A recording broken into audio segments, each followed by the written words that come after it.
Get my 6. What's up, guys? Freaking gnats everywhere.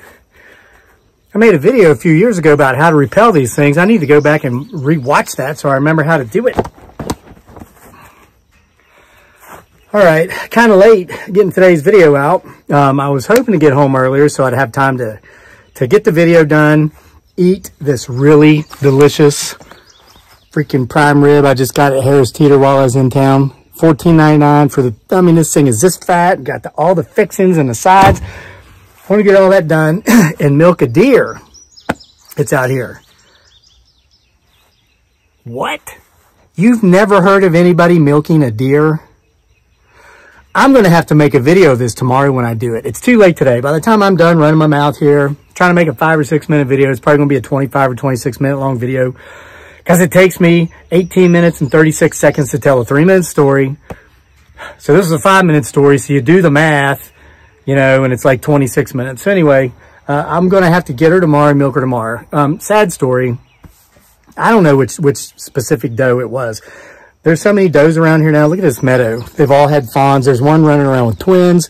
But right now, as we speak, here's a couple acres worth of meadow back here. There's probably half a dozen little baby fawns in there right now.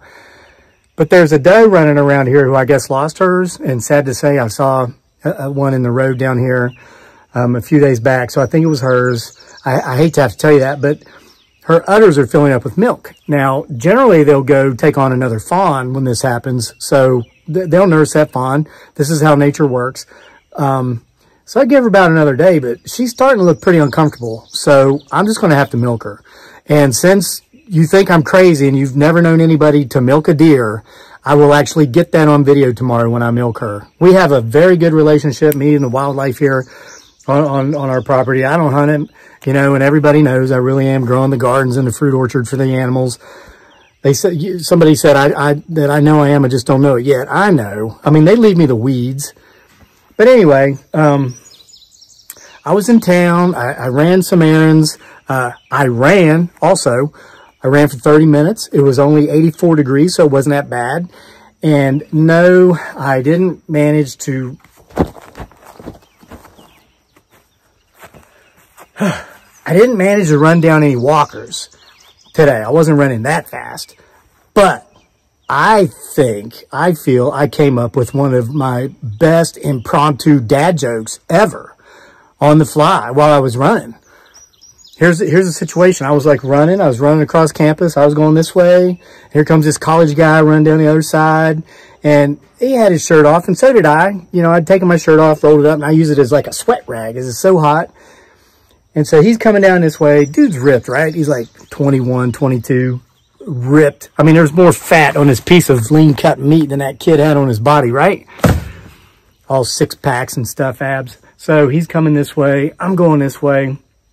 Well, there's these 3 just really pretty college girls coming out of some, you know, hall. And they're walking, you know, coming this way. And I, you know, hear them. They see that guy on the other side of the road and they're giggling and whispering and, you know, elbowing each other, making sure they look. And he goes by and they're just watching him go by. So I got to admit, you know, I made sure my posture was good. And I was trying to make sure my chest was sticking out more than my belly. Wasn't really having much success at, but I'm running by. I'm looking out of the corner of my eyes. Man, they don't even see me. I was like, hey. And he looked over and I said, who needs a 6-pack like that guy when you got a whole keg right here like me?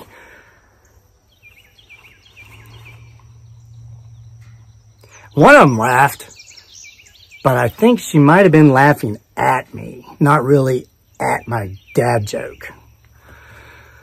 So anyway, all right, listen, while I was in town, big news, I'm on cloud 9 right now. Oh, and I'll get, you know, the title says something about a scary letter from a creepy online stalker. Yeah, I got that too. But I got to show you something more important than that. Bum, bum, bum. Look at that. The Lunatic, a novel by Kevin E. Lake. Copyright Kevin E. Lake, 2021. I was going to say 5th and final draft, but this is the 4th and almost final draft. 50,000 words. Here, you know, a couple weeks ago, I was having my doubts, my self-doubt. That's what happens when you're a creator of anything. Music, art, literature. social media content, you always kind of doubt yourself. You're like, oh man, but I thought it was going to be like a 30,000 word novella, but this sucker is 49,664 words. We're getting very, very close. Very, very close. Now, I know you want to know what it's about. Everybody's like, what's it? I'm telling you, it's about everything. You know what's so ironic? On the way home, I was listening to an oldie station in the truck, and a Rod Stewart song came across the radio. Rod freaking Stewart is in this book. Yes. Telling you, you're going to love it. I mean, I would be more specific and tell you what it's about. Looks like it's about 197 pages. Oh, another dad joke. No, I would be more specific and tell you what it's about, but it would give it all away. You're just going to have to read it. And all right. And by the way, as it says in the description box, this video is dedicated to Fred and Karen in Arizona. Now, who is Fred and Karen? Who are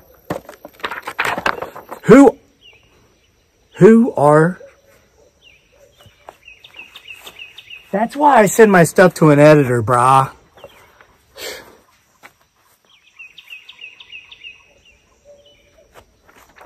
All right, Fred and Karen. Listen, wonderful couple. They live out in Arizona. Just a few miles down the road, by the way, from Crazy Fred's. It's a truck stop. No association.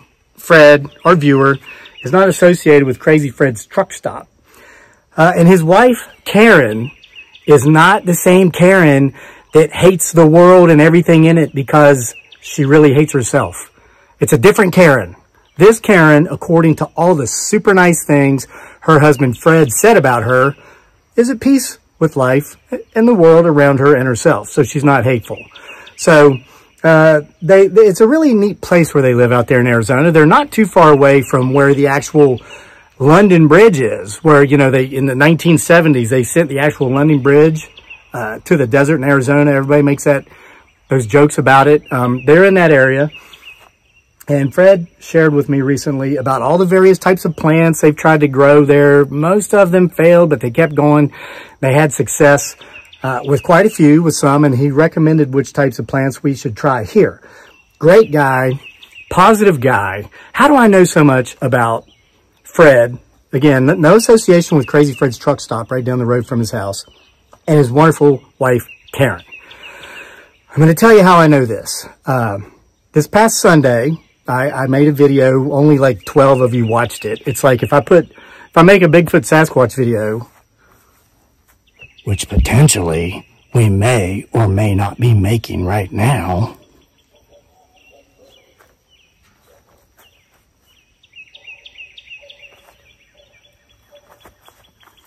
It blows up, it goes viral. But if I make a actual homesteading video, which all 14 of you complain about I never make, 12 of you watch it.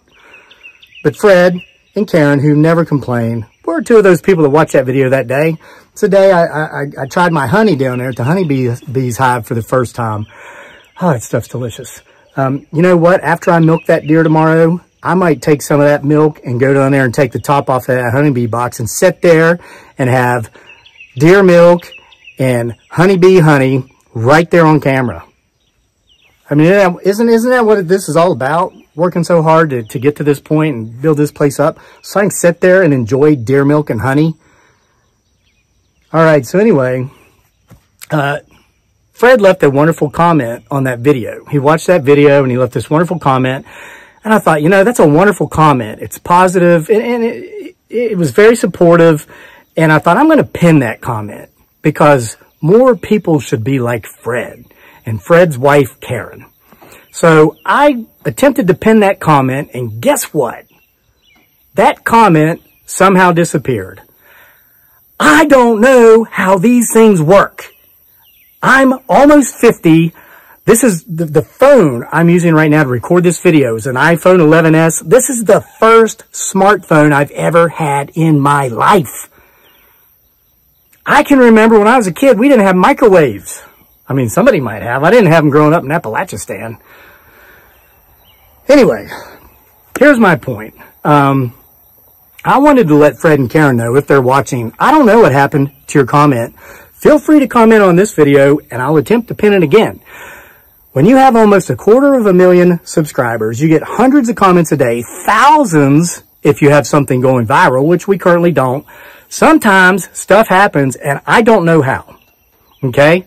Now I wanted to put that out there because, you know what the scariest part about this book, The Lunatic? And you don't even know what it's about yet, but trust me. The most terrifying part of this story is that there's somebody just like this in your neighborhood. Who am I talking to? All of you. And this is proof. Okay?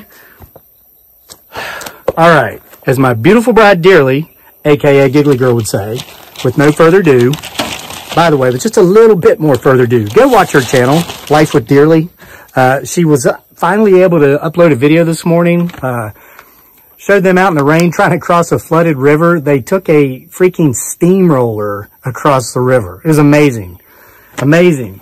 She's out in the provinces having some connection problems, not able to upload a lot of the videos she's making, but she's sending them to me when we FaceTime. Oh, you should see the beautiful places they're swimming. Her and our son Daniel. Oh, it's amazing. All right. So I went to the post office too, got my hate mail.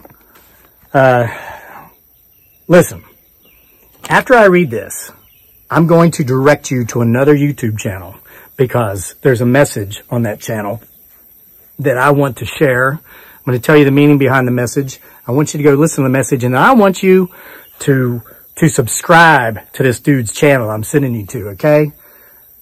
Let's just give him more subscribers. But here's the letter. This is written from a real person.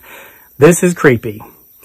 Dear Kevin, aka Crazy Lake, I am contacting you via snail mail because you have blocked all 6 of my YouTube profiles for nasty comments I have made about you on your channel.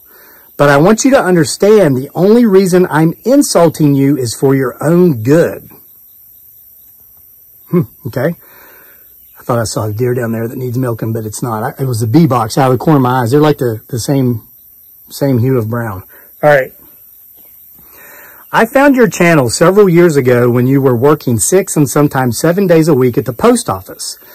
I thought it was quaint and cute that you and your adorable wife and your cute little son were out there making 2 or 3 YouTube videos each day, on top of putting in all the long hours you were pulling at the post office, thinking that if you worked hard enough, long enough, you would eventually be successful and you would eventually be able to quit your job at the post office and be a full-time YouTuber and get back into writing your books. Your original videos inspired me. I would watch them and I would say to myself, isn't this quaint? Here's a disabled combat veteran who lost everything he had once upon a time, including his first family. He's mentioned he's struggled with addiction off and on his entire life. It's true.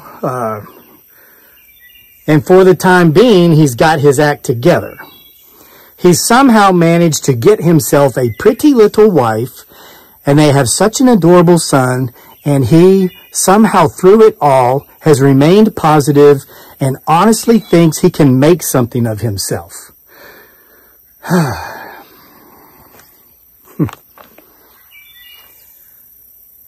You talk about nostalgia.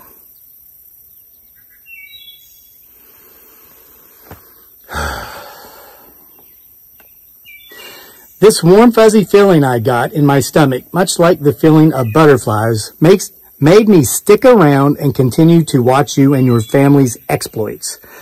I know in one of your older videos, you even mentioned you and your family might actually have to sell your beautiful homestead and move back to the Philippines because things just didn't seem to be working out for you in the U.S.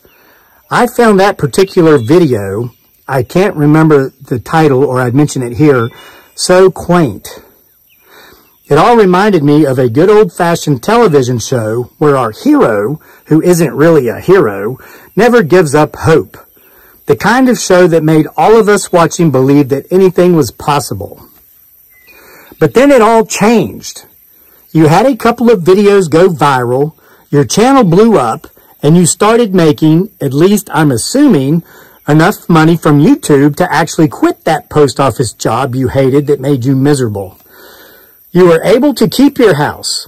All these years later, you're still here, and your channel, as of my letter, has close to 250,000 subscribers. I remember when I originally subscribed, you only had 400 subscribers. Wow. But it gets even worse. I've watched as you've regained your own time after leaving your job at the post office, and you've begun writing again, and now you are actually selling thousands of copies of your books every month. It's easy to see why, because I've read them all at least twice, and they are the best books I've read, though I'll admit I'm not a big reader. Even more recently, I understand you were able to send your wife and son on a trip to the Philippines, their first time back in 5 years, to visit family. I can only imagine how much that cost. And it breaks my heart knowing that things are getting ready to get even worse with the upcoming release of your new book, The Lunatic. With a title like that, it had better not be about me, I'll tell you that right now. Kind of thinking maybe it is, brah. People are already saying that your book is going to break every record in the world of literature, and I bet it is because you are a really good writer. However, Kevin, I am contacting you as someone who is only looking out for your best interests. I feel compelled to let you know you were never supposed to actually achieve this level of success. You were never supposed to make your dreams become a reality. What is the fun in watching a YouTube channel like that? It makes it look like we should all be able to just get up off our, I'm going to change words here, backsides, and go out there and do it too. Life is not supposed to be about the actual achievement of our goals. It is supposed to be about sitting around and dreaming the dream.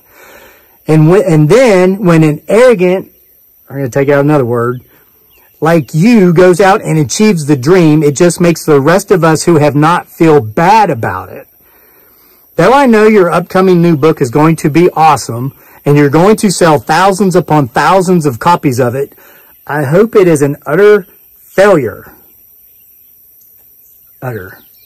Sorry, I was thinking about that deer. Because it's supposed to be utter, brah. Sorry if I hurt your feelings, Kev. I'm just trying to bring you back down to right size. How dare you actually do what you set out to do all those years ago when I first found your channel and you only had 400 subscribers.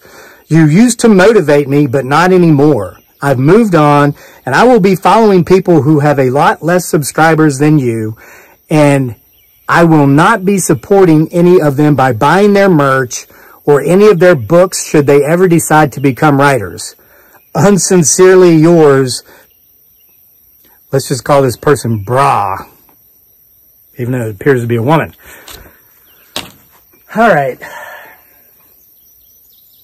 Listen, when you're done with this video, I want you to go to a YouTube channel called Eminem. Yeah, you've probably heard of him.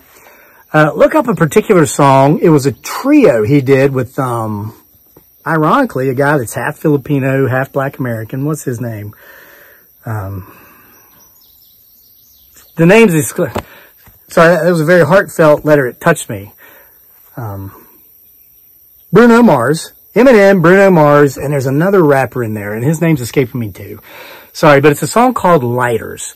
Here's the significance behind this song called Lighters, because my response to the individual who would write this letter to me, or anybody who would want to take the time to write such a letter, mail it to me, is this. The words have already been written, and they were written by Marshall Mathers, also known as Eminem, in the first verse of that song.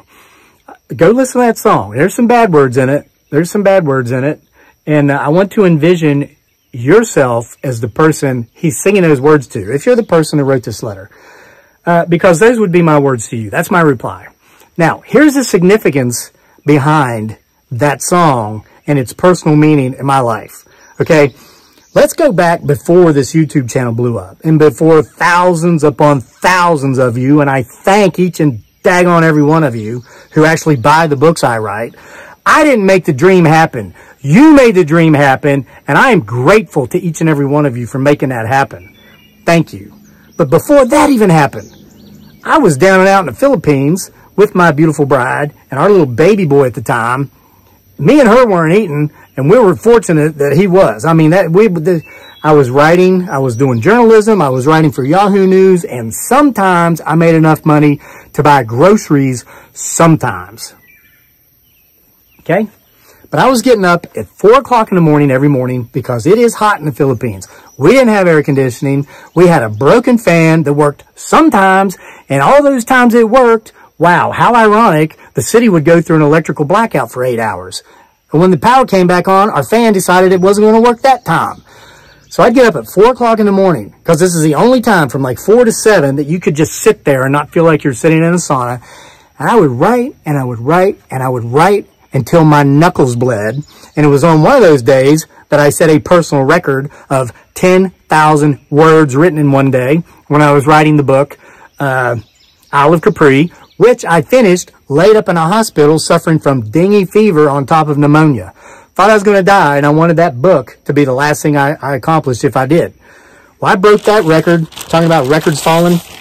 In the final push of this sucker right here, I had a day where I wrote 12,000 words in one day, okay? Now, but before I would start working, before I would start writing, before I would start dreaming that dream, and that dream happened, it came to fruition, and that got us over here to start climbing back up the next rung on the ladder to go to the next dream, okay? I would sit there and I would listen to that song, Lighters, by Eminem.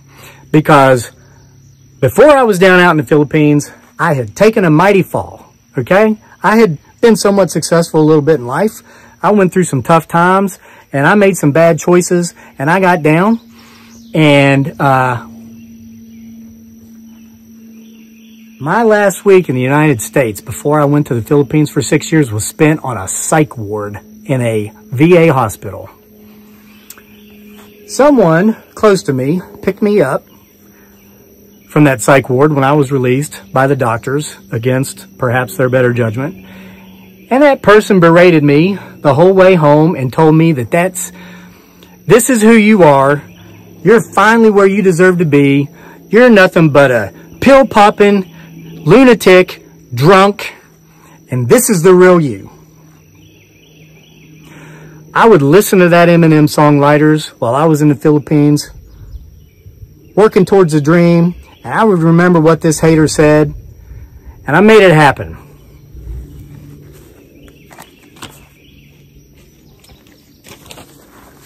All right, I just want to say thank you, as Eminem says in the end of that first verse. Because like I've said in the past, I don't give what I believe to be my final draft to my editor until it's gone through 5 drafts. I'm not doing that this time. Dedicated for you, I'm going through 6 drafts because I'm going to make sure this thing is even better than it already is. Okay? Maybe I need to get a little bit bigger so I can reach out and help some more people see the dream is possible if you do get up off your backside and go out there and make it happen. So go to Eminem's channel, listen to that song, subscribe, make his channel bigger, and be like Fred in Arizona, who's a wonderful person, who has a positive outlook on life, and wow, surprise, surprise, is content, has a life filled with joy, and is grateful and appreciative and deeply in love with his wife, Karen. Attitude determines altitude, whether you want to accept that or not. If you don't like where you're at, you want to go higher in altitude, you might want to fix your attitude. I'm going to go eat this. I will see you tomorrow when I come out here to milk that deer.